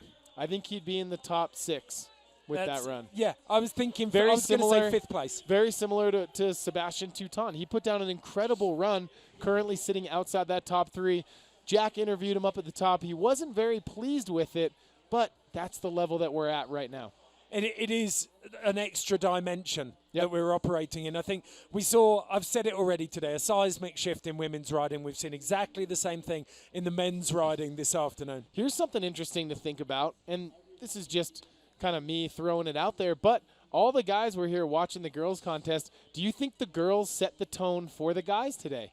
In the sense that Anna Gasser put down the greatest run we've seen at a U.S. Open women's slopestyle event. That must have amped up the guys. It must have hyped them out. Well, I'd go out on a limb. There are a couple of the guys who, like Anna's going bigger than them on that first kicker. Yeah. She sent the cab double underflip to the almost, there's a blue line, horizontal blue line in between the long ones. She was about 3 meters off that. Yeah, she was about 10 feet away from running out of complete transition, and she stomped it. Okay, Ben Ferguson's on the phone. I'm sure he's probably calling Mark McMorris, maybe calling Chris Corning, telling him he wants the 1800. Exactly.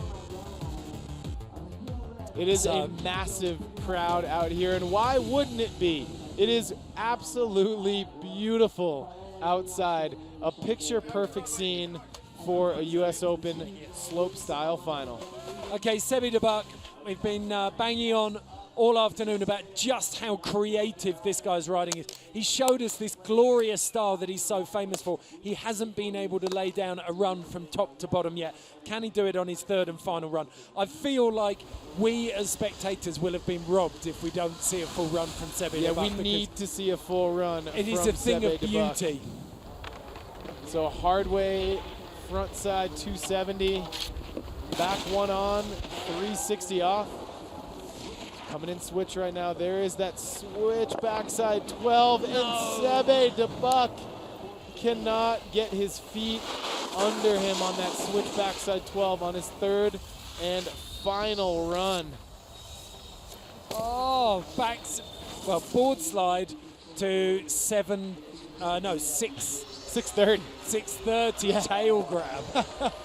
Amazing. Gutted for Sebi de Buck. We'll do a little bit of educational stuff, though, looking at some of the replays. There's that switch backside 1260, holding on to the grab and letting gravity and momentum do the rest. Unfortunately, not quite able to put it down. And that'll be it for Sebe de Buck, but a very, very good showing by the youngster from Belgium. Yeah, plenty more to give from him. Regular on the air and style tour, but he's not just a big jump, one-trick pony. That boy can ride absolutely everything. I look forward to seeing him progress into next season. Next up, the young second-generation Canadian Mikey Cicerelli. A great run at Larks this year. Half cab on, backside 360 off. Front side 1080, sending it a little bit deep. And now using the quarter pipe side as a takeoff. Mikey Cicerelli going absolutely Richter on that second jump feature. Board slide, pretzel out, and here it comes. Cab 1620 from Mikey Cicerelli. And he is through the roof excited right now. I tell you what, he graduated through the Burton Smalls program. Yep. And I would love to see the look on some of those team managers and coaches' faces watching their protege land something like that. I mean, it's absolutely huge. That was unbelievable. Mikey Cicerelli putting it down when it mattered most. Now look at that live rank, right kind of in that 5th, 6th place range as he makes his way down the course. But the truck driver, both hands on the wheel there. Don't just take that live rank prompt in the bottom right of your screen. Don't just judge your opinion off that, because there is still the flow score. So a rider could technically get, you know, between 3rd and 4th place on every single hit, but if they get a big flow score, that could be a top 3 run for sure. That board side pretzel out had scored really well for him in his first run, and that is huge. He was still a good 20 feet up over the knuckle. That's the cable cam you can see flying behind Mikey there. That's what's giving us those great tracking shots. So, lowest place rider who landed a run, what's Mikey Cicerelli got? 47.6. Wow. That is a huge trick score. Well, it's above Chris Corning in 4th. 82.6. Wow. Mikey Cicerelli is currently in 2nd place, bumping Mons Roysland out of a podium spot. Not enough to take down Mark McMorris. However, Sven Thorgren now in 3rd place. We're going to throw down to Tina Dixon in the finish area now, who's with one of the most all-round riders there is in snowboarding, Ben Ferguson. Yeah, and Ben's down here high-fiving all these guys. I mean, Ben, progression. All these guys are coming down and just one-upping each other, especially with this last jump. It is insane. This last jump is massive, and it's so awesome to watch these guys send it on it. It's epic.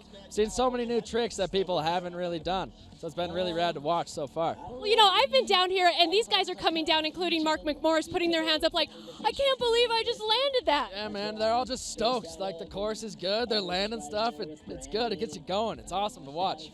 All right, from your perspective, you're an athlete. I'm going to put you on the spot here. Who's going to win today? Man, I mean, if you're a betting man, you got to go Mark McMorris, I think. But who knows? There's some wild cards in there that could shake things up. I think Reggie's got a good shot. I don't know. No one can really say. I put my money's on Mark, probably. All right, there you go. Guys, Ben Ferguson, let's get back to the event.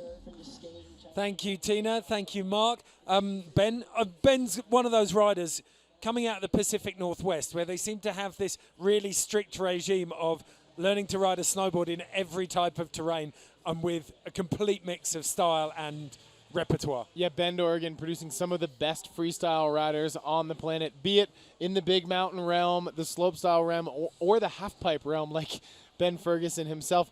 And they don't even have a super pipe up there. It's just all wind lips and pretty low angle terrain. You just learn how to turn your snowboard and ride. You know, Ben and his brother Gabe Ferguson, and there's a whole other generation coming up underneath those kids there to back them up. It's funny, isn't it, how you can spot the Pacific Northwest in a rider instantly. It's like they've had a really classic snowboard education. Exactly. You can tell by their method. I'll tell you that. You can always tell by their method. Well, he spent a bit of time in Alaska. That boy can ride almost anything. It's a fantastic prospect. We've got a lot of different styles of rider still to come down now. We've got Red Gerard. Ben Ferguson gave him a little tip there. Yep. Sven Thorgren just been knocked into 3rd place. Chris Corning knocked into 4th. All of these guys they're going to send it. But ultimately, the question remains, is anyone capable of putting down a run that can beat Mark McMorris at this point? Chris Corning, if he's got an 1800, I think if a flat spun 16. Mikey Cicerelli just did a pretty flat 16, and it scored through the roof with the judges, like a 9.6 out of 10. Yeah. So if you can couple that with 2 other good jumps and a solid rail section, I think someone could take down Mark McMorris, but it's safe to say that right now to do that, you have to put down a score that's going to be up in the 90s. Well, Mark McMorris, as you said earlier on, he does have the luxury now of sitting in last place. He's got that potential of a victory lap. He's going to know if anyone's bested him before he drops. Just petting the white cat, watching everyone else try to catch up to him. Okay, we're going to throw it to the top now. Jack Mitrani's up there. Who's going to take it, Jack, in your esteemed opinion?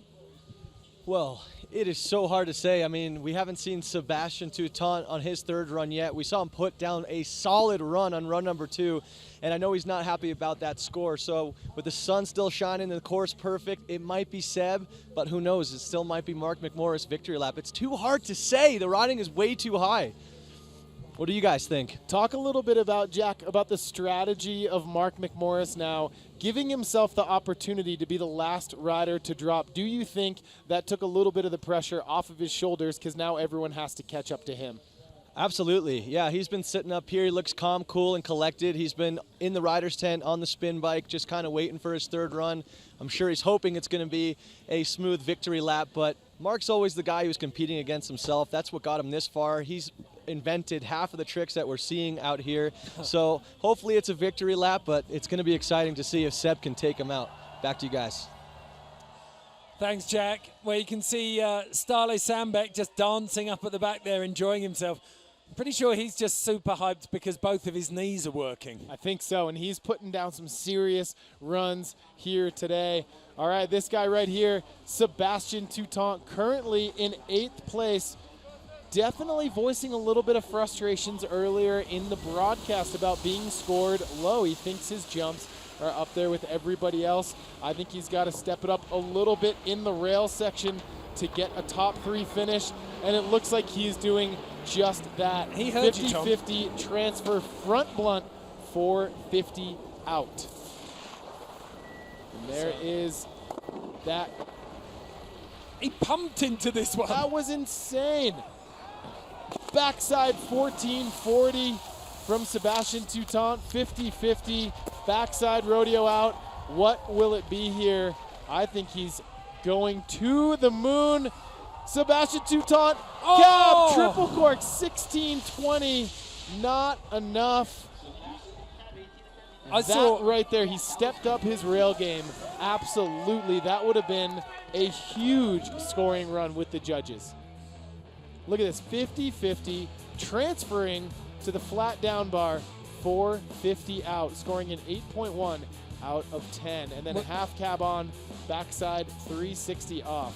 That was exactly what Brock was talking about. His transfer to, he was talking about transfer to 270, not transfer to 450. And then here's the backside 1440. Watch the end of this. He finishes the trick and then somehow just stops it and goes, yeah, I'm ready to come down, and drops the last 6 feet onto the snow. Okay, landing, I'll see you in about 1.4 seconds when I come down from here. How do you kill a rotation that big like that? It is absolutely phenomenal. These guys on an athletic level are almost superhuman. It's just unbelievable what they're capable of. So unfortunately, that'll be it for Seb Toots. Rewind a month, and Seb Toots split his helmet in 2 in the semi-finals of the Air and Style. In Innsbruck. Came back and rode. He then completed the semis, rode at the end of them, and then rode in the finals that night. It was a phenomenal performance. It was unbelievable. All right, here we got 16-year-old Red Gerard. Another one of the local boys. Along with Chris Corning, he's got some really strong vocal support down here in the finish area. Just 16 years old. Transferring over to frontside lip slide, 270 out. Backside 270 on, 270 off. And then a double cork backside 12. Switch backside, wasn't it? Or I'm sorry, switch backside 12. Good catch, Ed. Thank you very much. Red Gerard going down. that will end his bid here at the 35th annual Burton U.S. Open in Vail, Colorado. The 5th year we've been in Stratton, the 35th year of this coveted event. Oh! Red looping out backside 180 off that transition takeoff.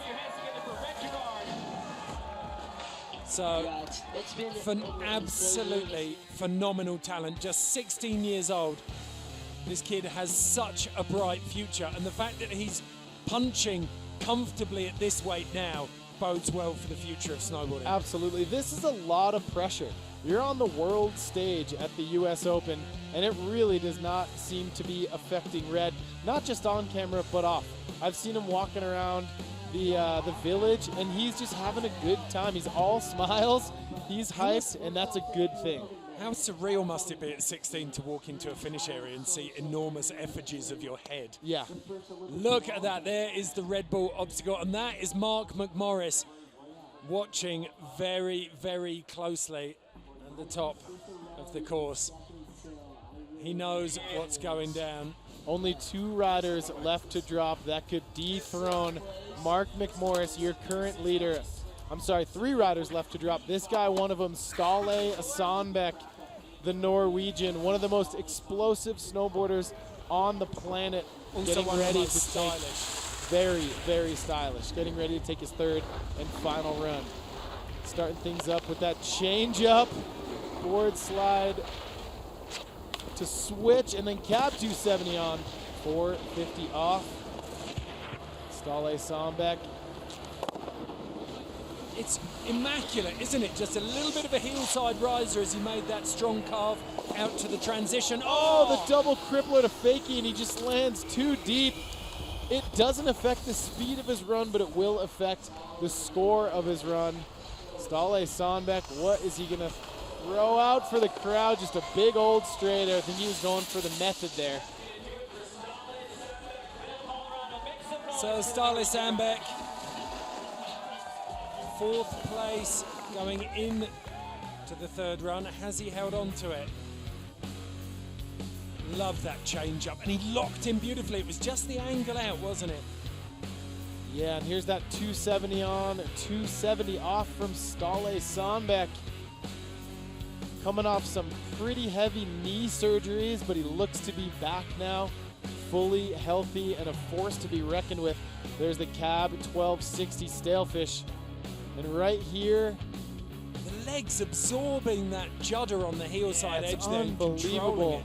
There's that double crippler, and he just sends it a little bit too deep, and that's where things went wrong for the young Norwegian.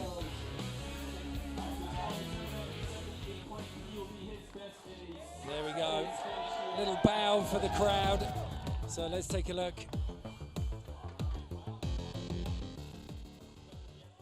A lot of runs being dropped there now. 3rd and final run. Do you think it's burnout, fatigue from such an intense pace? I haven't seen us take off at that pace in a while. I haven't either, and Mark McMorris kicked it all off in run 1 pretty early on in the competition, and the entire 2nd and 3rd runs so far have been absolute fire. They've been pedal to the metal. Well, we've got a little preview now of something that Mark McMorris has been working on. It's a documentary called Peaking that's available on Red Bull TV now. It was filmed at the Larks Open. Okay, so for the next few minutes, as things pop into your mind, as they are going to, I just want you to go back to your breath to refocus on what we're doing here.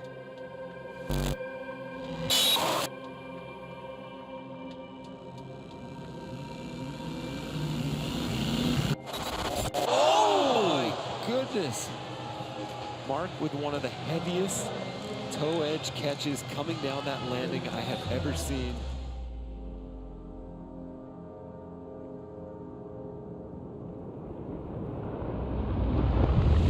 Super loud pop.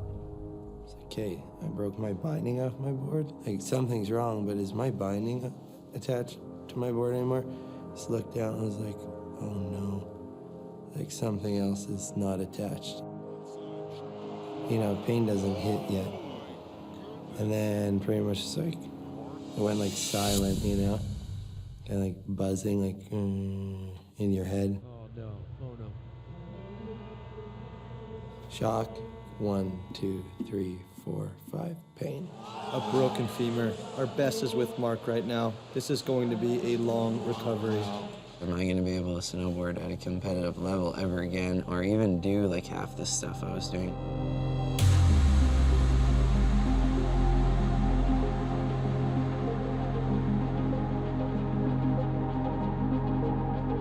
The pain of breaking your femur is nothing like the pain of losing your season.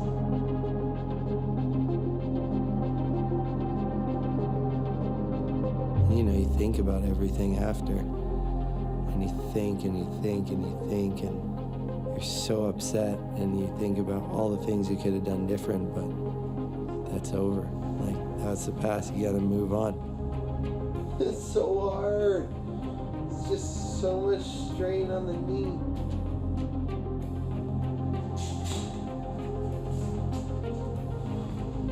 As soon as you can forget about the past and start looking forward is when like the real rehabilitation starts. Because you gotta rehab your leg, but you gotta rehab your mind too.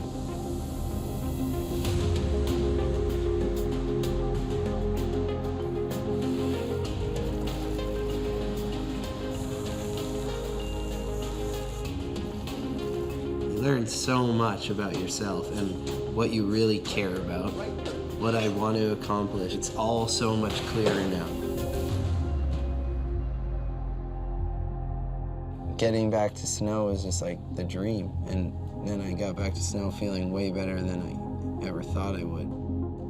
I can win contests again, and I'll do all those tricks I did at one point, you know? That's what stokes me out. This is just snowboarding. I don't feel any different. Like, are you kidding me? This is the best thing ever.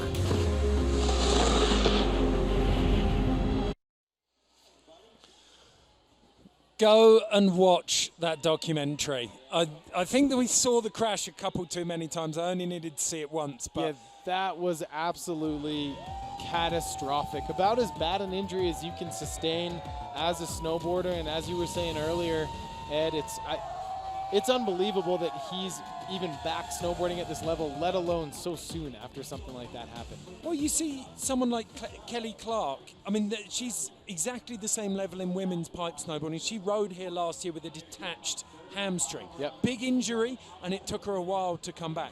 Mark won at his first event of the season. Yeah. When he came back in December. Yep, he won the Dew Tour, and he's been on a tear ever since, and he's currently in first place right now, unless this kid right here, Chris Corning, can put down a frontside 1800 is what we started hearing he might try on that last jump. Well, so I personally am pulling for him to make it to that last jump. I want him to stay on his feet to see what he's going to do here. He hails from 3 exits down I-70 in Silverthorne. The crowd are getting rowdy down at the bottom here for their local hero.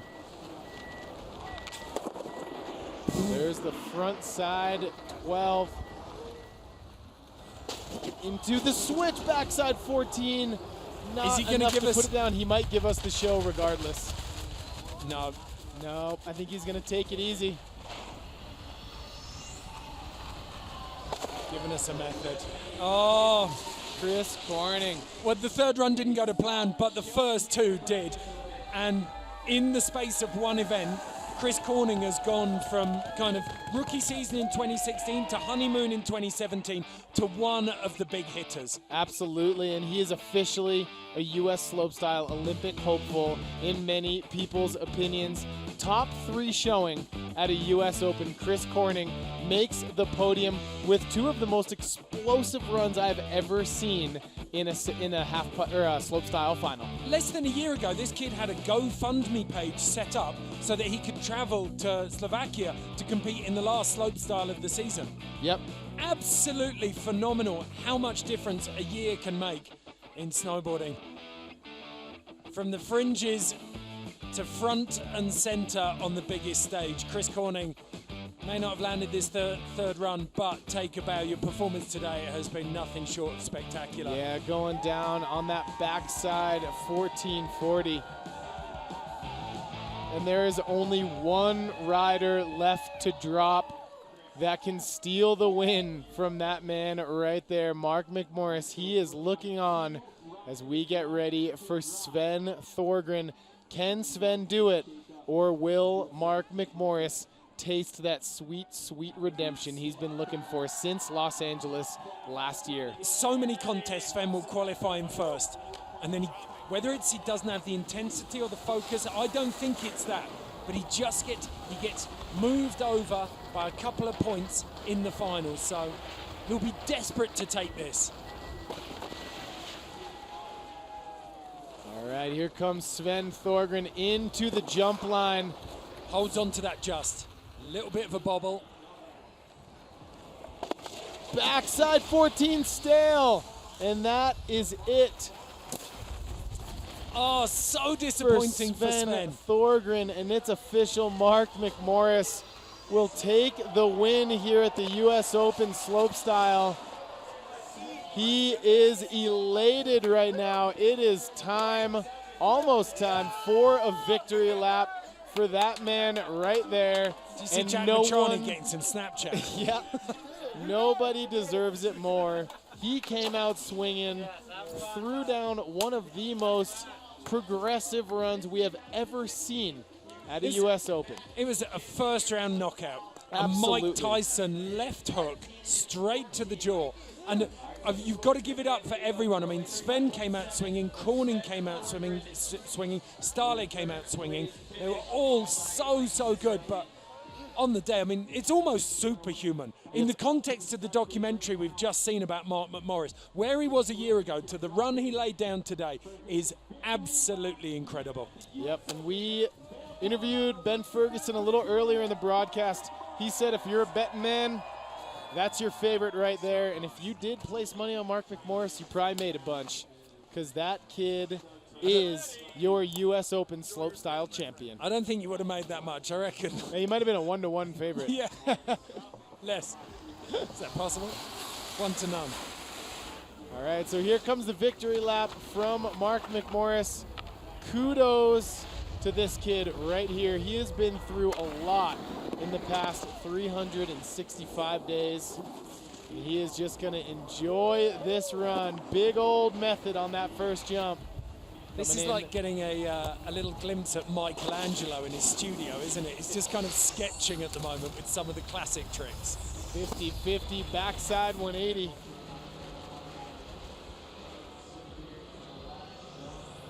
Oh, beautiful yes. Switch backside 540. Coming home to a hero's welcome. The crowd loves this kid. They are giving it up for Mark McMorris, your 2017 U.S. Open Men's Slopestyle Champion. He's back, and he knows it. It means so much to him. He's won a couple of events this year, but none of them will mean as much as this one. The one that he had to sit out watching on the sofa last year. So painful for him. Yuki Kodono had stolen the title from him under his nose in 2015. He had to sit out 2016. He had broken ribs from X Games. He then went on and rode in Sochi in 2014 with broken ribs, but missed out on the medals. This is the kind of form he wanted to regain at this time of the Olympic cycle. This is exactly what he wanted and exactly what he worked so hard for.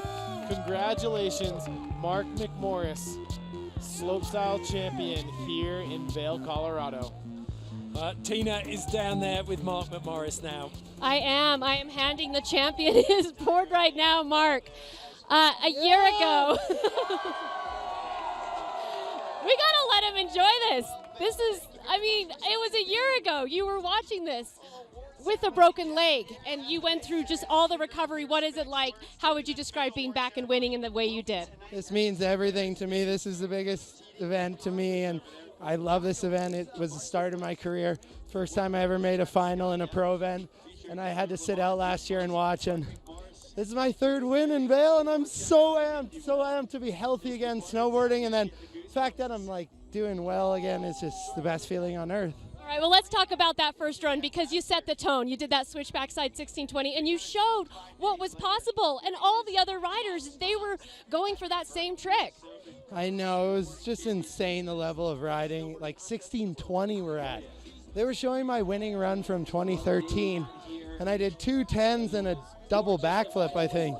And that was enough. Like, that wouldn't even get you into the final now. The level of riding is huge, and this crowd is just insane. Congratulations on the run, showing us progression. Enjoy this win. Thank you. Guys.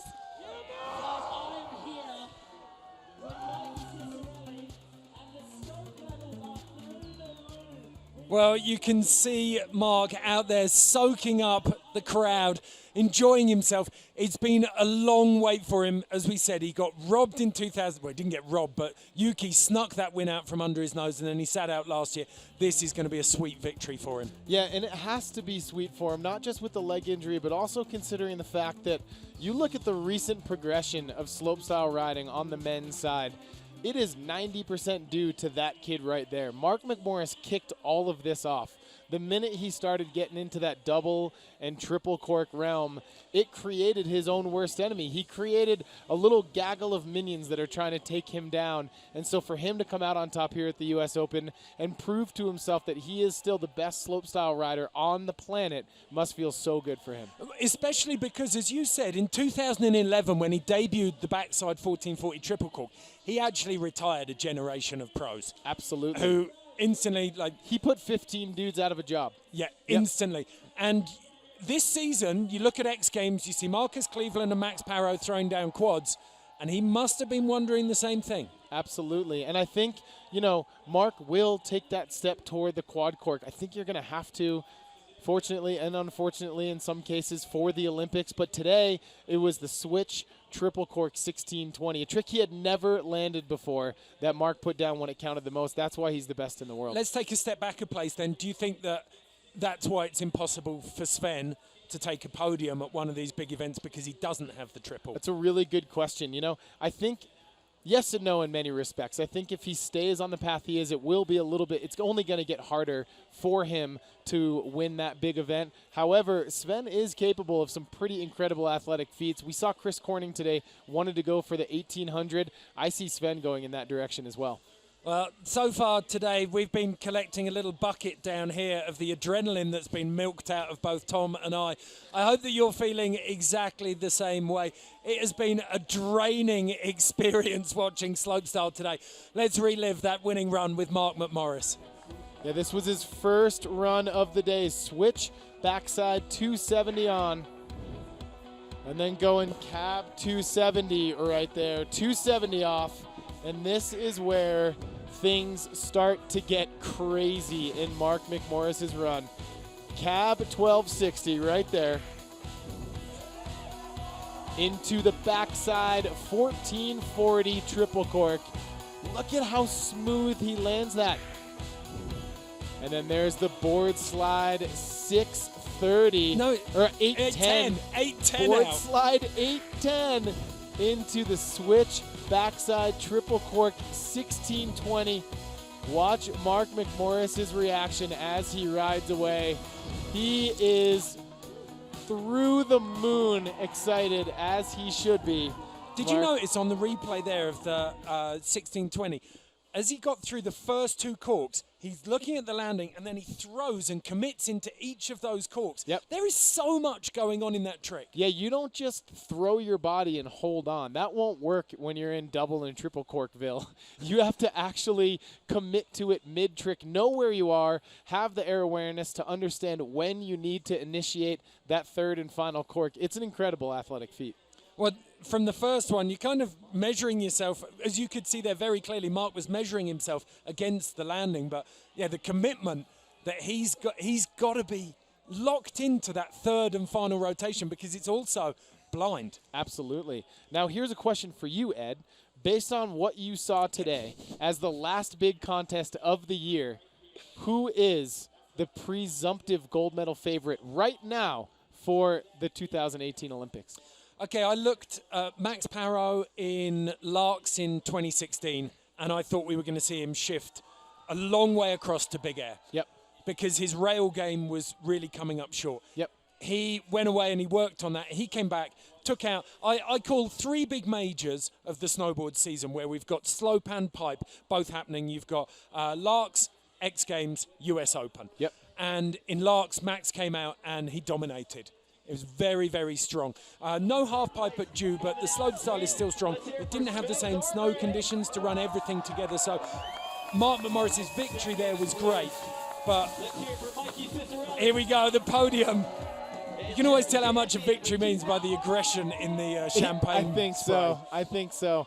I mean, me personally, I'm going to go out on a limb right now, and I'm going to be the betting man. I'm going to say Mark McMorris is right now the favorite for slopestyle in the Olympics. I think Max could make a run for it in big air, absolutely. But after seeing what I saw today and understanding what Mark has been through, I really think he's only going to get stronger, both physically and mentally as a rider. That said, also in the women's field, I think right now Anna Gasser is your front runner for a gold medal in the 2018 Olympics.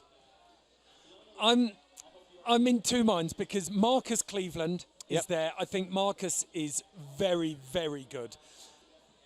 But looking at what McMorris has done, it's very difficult to bet against. But I'd like to say, if Chris Corning can maintain the level of progression that we've seen from the end of start of 2016 to today, that kid's going to be on fire. The kid literally improved 4 seasons worth of snowboarding in 7 months. It is unbelievable to see where he was last season and then see what he did today. Okay, well, we've done enough talking. I'm sure you're getting quite burned out on Tom and I's musings on today. So we're going to give you a quick break. You can enjoy the Cliff Bar best trick of the day. This is Sven Thorgren's cannon to double back rodeo. 50-50 double backside rodeo. I agree with that. I think that was the trick of the day on that Red Bull feature, without a doubt. Sven Thorgren finishing in 3rd place here. Mark McMorris taking the win. I think Brock Crouch gave us the best piece of insight into that trick as well. You've got a piece of plastic this wide. Sven's going up it at 40 kilometers an hour, and he's got to initiate enough rotation for 2 backflips and a 180. In that, he can't engage his edge. If he gets the board up on his edge, he's just going to slide out. So he's got to try and find all of that rotation from a flat base. Yeah, when you're doing a backside rodeo, you're normally on your toe edge. That's how you're initiating your snowboard and initiating pop to get you around, the 540 degrees. He's literally going off of nothing. He's just pushing off of his flat feet. He has no edge to initiate that. So congratulations to Sven for winning that.